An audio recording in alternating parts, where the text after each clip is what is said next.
Sultan Süleyman Qanuninin anası Ayşə Hafsa Sultan Kırım xanının qızı olubdu. Onun burada bir külliyəsi var. Məsciddir, hamamdır. Ayşə Hafsa Sultan şifanesi, tıp tarihi müzesi olmuş.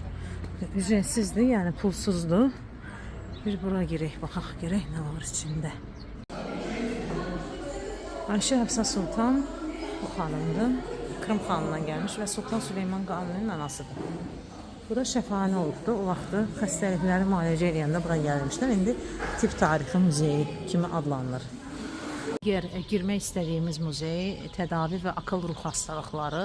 Bu demək olar bizim hardasa Məşdağada və Bayılda adlandırdığımız ağlını itirmiş və ruhi psixoloji xəstələr üçün aiddir.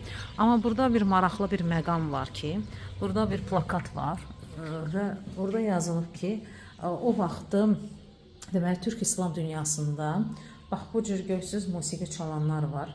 Kodimi deyirlər buna, kanun indi bizdə kanon deyirlər, həmin musiqi alətidir.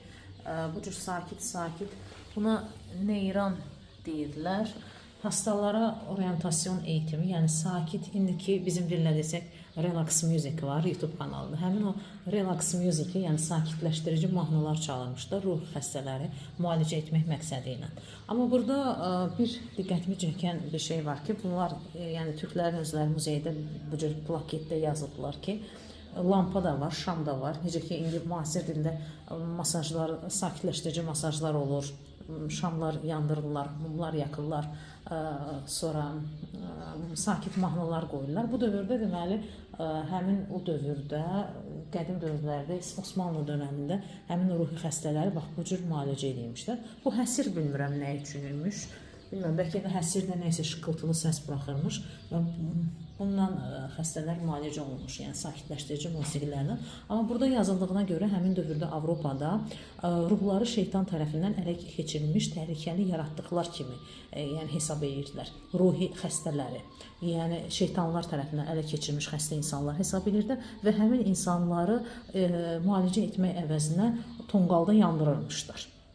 Burada yazıldığı məlumata görə, amma o dövrdə Osmanlıda yəni insana verilən dəyər o qədər böyükmüş ki, həmin insanları tonqolda yandırmaq əvəzinə sakit musiqilərlə müalicə edirlərmiş.